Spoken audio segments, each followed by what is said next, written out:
আসসালামু আলাইকুম, মালিহা হোসাইন স্বাগত জানাচ্ছি এনটিভির দেশের খবরে। সারা দেশে প্রশাসনের নির্লিপ্ততায় আইনশৃঙ্খলা পরিস্থিতির অবনতি, জামাত ও এনসিপির ষড়যন্ত্রমূলকভাবে দেশকে অস্থিতিশীল করার চেষ্টার প্রতিবাদে দেশের বিভিন্ন স্থানে বিক্ষোভ মিছিল ও প্রতিবাদ সমাবেশ করেছে স্বেচ্ছাসেবক দল।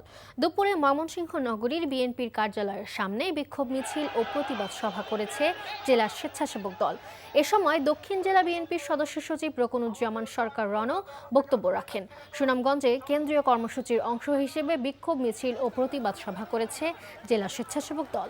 শহরের পুরাতন বাসস্ট্যান্ড বিএনপির অস্থায়ী কার্যালয়ের সামনে তারা এই কর্মসূচি পালন করে। একই দাবিতে রাঙামাটিতে জেলা স্বেচ্ছাসেবক দলের নেতাকর্মীরা বিক্ষোভ মিছিল ও প্রতিবাদ সমাবেশ করেছে। সারা দেশে প্রশাসনের নির্লিপ্ততায় আইনশৃঙ্খলা পরিস্থিতির অবনতি ও ষড়যন্ত্রমূলকভাবে দেশে অস্থিতিশীল করার চেষ্টার প্রতিবাদে ঝালকাঠি, নাটোর, মাগুরা, জামালপুর ও মানিকগঞ্জে বিক্ষোভ মিছিল ও প্রতিবাদ সমাবেশ করেছে জেলা স্বেচ্ছাসেবক দলের নেতাকর্মীরা। গণঅভ্যুত্থানের চেতনা ধারণ করে সবাইকে ঐক্যবদ্ধ হওয়ার আহ্বান জানিয়েছেন জাতীয় নাগরিক পার্টির আহ্বায়ক নাহিদ ইসলাম। জুলাই অভ্যুত্থানের পদযাত্রা কর্মসূচিতে ভোলা সমাবেশে এসব কথা বলেন তিনি। মুক্তিযোদ্ধা বনাম রাজাকার এই বিভাজনের মাধ্যমে শেখ হাসিনা দেশকে বিভাজিত করতে চেয়েছিল, কিন্তু ২৪-এর গণঅভ্যুত্থানে এই বিভাজনকে তোয়াক্কা না করে ছাত্ররা সামনের দিকে এগিয়ে গিয়েছিল। ভোলার সম্ভাবনার কথা তুলে ধরে নাহিদ বলেন, এখানে গ্যাসের প্রচুর মজুদ থাকা সত্ত্বেও ভোলাবাসী গ্যাস থেকে বঞ্চিত রয়েছে। সমাবেশে বক্তব্য রাখেন সার্জিস আলম, হাসনাত আব্দুল্লাহ, সামান্থা শারমিন সহ স্থানীয় নেতারা।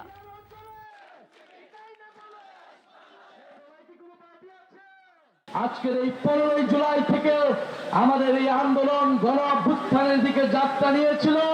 আমরা সেই গণ অভ্যুত্থানকে ধারণ করে নতুন বাংলাদেশ বিনির্মাণে, গণতান্ত্রিক বাংলাদেশ বিনির্মাণে, ইনসাফের বাংলাদেশ বিনির্মাণে, দায় ও দলদের বাংলাদেশের বিনির্মাণে শপথবদ্ধ হই।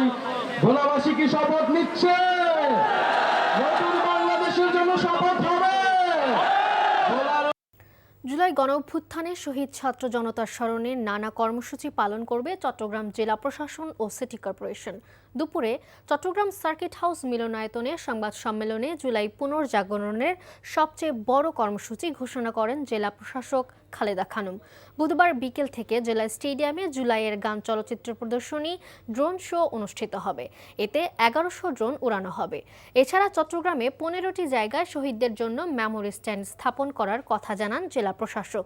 চট্টগ্রাম মহানগরের পাশাপাশি হাটহাজারীতে একটি মেমোরি স্ট্যান্ড স্থাপন করা হবে। 18 জুলাই প্রতীকী ম্যারাথন, ৩৬ জুলাই পর্যন্ত শহীদ পরিবারকে সম্মাননা সহ স্কুল, কলেজ ও বিশ্ববিদ্যালয়ে নানা কর্মসূচি পালন করার কথা জানায় প্রশাসন। মামলার বিচার হয়নি, সাজাও হয়নি, তারপরও ৩০ বছর কারাভোগের পর মুক্তি পেয়েছেন হবিগঞ্জের কনু মিয়া। স্থানীয়রা বলছে, হবিগঞ্জের লাখাই উপজেলার সিংহগ্রাম গ্রামে যুবক কনু মিয়া ছিলেন মানসিক রোগী। ১৯৯৫ সালের ২৫ মে ঘুমের ঘোরে জন্মদাত্রী মা মেজেস্টর বিবিকে কুপিয়ে হত্যা করেন তিনি। পরে গ্রামবাসী তাকে আটক করে পুলিশে দিলে পরের দিন ৩ লাইনের একটি স্বীকারোক্তিমূলক জবানবন্দি প্রদান করেন। এরপর একাধারে ৩০ বছর কারাগারে কেটে যায়। দীর্ঘদিন কারাভোগের পর বিষয়টি হবিগঞ্জের জেলা legal aid officer Mohammad Abbas উদ্দিনের নজরে আসলে কনু মিয়ার আইনগত প্রতিকার পাওয়ার উদ্যোগ নেন। সব দিক বিবেচনা করে 14 জুলাই জেলা ও দায়রা জজ আদালতে কনু মিয়ার জামিন আবেদন করলে বিচারক জেসমিন আরা বেগম জামিন মঞ্জুর করেন। এর ফলে কারাগার থেকে জামিনে মুক্ত পায় কনু মিয়া। সড়ক পরিবহন আইন পরিবর্তন, সংশোধন ও আরোপিত বর্ধিত আয়কর প্রত্যাহার সহ বিভিন্ন দাবিতে ২০ জুলাই চট্টগ্রাম, কক্সবাজার ও ৩ পার্বত্য চট্টগ্রামে গণ ও পণ্য পরিবহন ধর্মঘটের পালন করবে বৃহত্তর চট্টগ্রাম গণ ও পণ্য পরিবহন মালিক ফেডারেশন। সকালে চট্টগ্রাম প্রেস ক্লাবে সাংবাদিক সম্মেলনে এই কর্মসূচির ঘোষণা করে বৃহত্তর চট্টগ্রাম গণ ও পণ্য পরিবহন মালিক ফেডারেশন। সংবাদ সম্মেলনে বলা হয়, যানবাহনের ২০ বছরের ইকোনমিক লাইফ টাইম প্রজ্ঞাপন কার্যকর হলে শুধুমাত্র চট্টগ্রাম থেকে ৮০,০০০ গাড়ি অচল হয়ে পড়বে। এতে শুধু মালিকরাই ক্ষতিগ্রস্ত হবেন না, শ্রমিকরাও বেকার হবেন। চট্টগ্রাম বন্দর থেকে পণ্য পরিবহনের সংকট বেড়ে যাবে। এছাড়া গাড়ির যন্ত্রাংশ, টায়ার, টিউব সহ বিভিন্ন পণ্যের দাম বেড়েছে কয়েক গুণ। কাভার্ড ভ্যান আটক করে ঘুষ নেয়ার অভিযোগে ব্রাহ্মণবাড়িয়ার সরাইল খাঁটি হাতাশ হাইওয়ে থানার ওসি সহ 6 জনকে প্রত্যাহার করা হয়েছে। মঙ্গলবার প্রত্যাহারের বিষয়টি জানাজানি হলে জেলা জুড়ে সমালোচনার ঝড় ওঠে।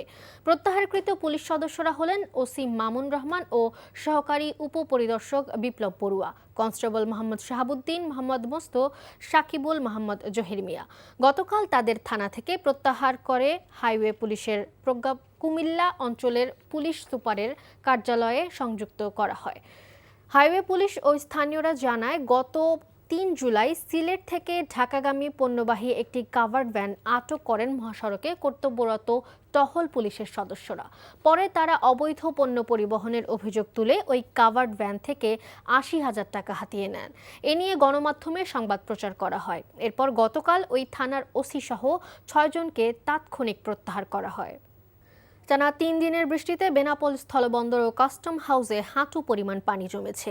এতে আমদানি রপ্তানি সহ স্বাভাবিক কার্যক্রম মারাত্মকভাবে ব্যাহত হচ্ছে।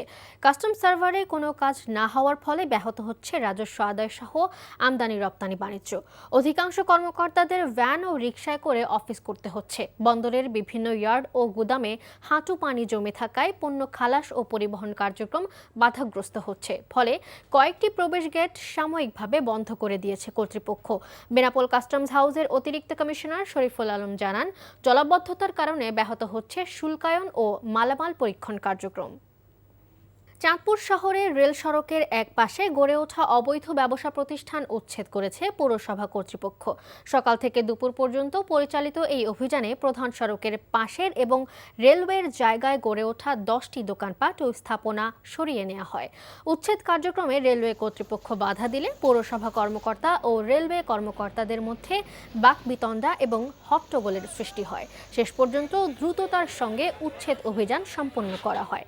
পৌরসভার কর্মকর্তারা জানান, সাবেক মেয়রের সময় ছায়াবানী রেলপথের পাশ দিয়ে নতুন সড়ক নির্মাণের পরিকল্পনা নেওয়া হয়েছিল। আগের প্রকল্পের অংশ হিসেবেই এসব অবৈধ স্থাপনা উচ্ছেদ করা হয়েছে। তাদের অভিযোগ, রেল কর্তৃপক্ষ অযৌক্তিকভাবে এই উচ্ছেদ অভিযানে বাধা দিয়েছে।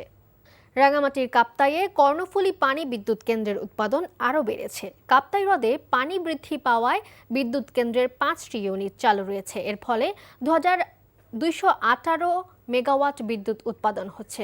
এর আগে 9 জুলাই প্রথমবারের মতো এই কেন্দ্রের 5টি ইউনিট সচল করা সম্ভব হয়, যার মাধ্যমে মোট 212 মেগাওয়াট বিদ্যুৎ উৎপাদন হয়েছিল। 5 দিনের ব্যবধানে আরও 5 ইউনিট বিদ্যুৎ উৎপাদনে বেড়েছে দেশের একমাত্র এই পানি বিদ্যুৎ কেন্দ্রে। এই কেন্দ্রের সর্বোচ্চ বিদ্যুৎ উৎপাদন ক্ষমতা 242 মেগাওয়াট। টানা বৃষ্টির কারণে নবীনগর চন্দ্রা মহাসড়কের বেহাল দশায় পরিণত হয়েছে। চরম দুর্ভোগে পড়েছে পরিবহন চালক, যাত্রী ও স্থানীয়রা। বৃষ্টির কারণে রাস্তা ভেঙে খানাখন্দ তৈরি হয়েছে এবং সামান্য বৃষ্টিতেই রাস্তা জলাবদ্ধ হয়ে পড়ে, যা স্বাভাবিক জীবনযাত্রা ও যান চলাচলে বিঘ্ন ঘটাচ্ছে। প্রতিদিনের এই যানজটে স্থানীয়দের দুর্ভোগ লাঘবে কেউ উদ্যোগ নিচ্ছে না। এই সমস্যার সমাধানে দ্রুত পদক্ষেপ নেওয়ার দাবি জানিয়েছেন স্থানীয়রা। মহাসড়কে দেখা দিয়েছে তীব্র যানজট। পরিস্থিতি নিয়ন্ত্রণে রাখতে হিমশিম খেতে হচ্ছে ট্রাফিক পুলিশকে। বগুড়ার গাবতলী উপজেলার জিয়াবাড়িতে জিয়া সাজারাহ ও মমতাময়ী খালেদা জিয়া শিরোনামে কবিতা অনুষ্ঠানের আয়োজন করা হয়। উপজেলার বাগবাড়ি জিয়াবাড়িতে নসিপুর ইউনিয়নের চেয়ারম্যান ইঞ্জিনিয়ার রকুন তালুকদারের সভাপতিত্বে অনুষ্ঠানে প্রধান অতিথি হিসেবে উপস্থিত ছিলেন বিএনপি চেয়ারপারসনের উপদেষ্টা হেলালুজ্জামান তালুকদার লালু। এছাড়াও উপজেলার বিএনপির বিভিন্ন পর্যায়ের নেতৃবৃন্দরা উপস্থিত ছিলেন। এই ছিল দেশের খবরে। এই খবরের ভিডিও সহ আপডেট জানতে ভিজিট করুন NTV অনলাইন www.ntvbd.com। এছাড়াও এনটিভির জনপ্রিয় সব অনুষ্ঠান ও খবরের আপডেট জানতে ভিজিট করুন আমাদের ইউটিউব ও ভেরিফাইড ফেসবুক পেজ। 6টায় ইভিনিং নিউজ দেখার আমন্ত্রণ রইল। ধন্যবাদ সবাইকে।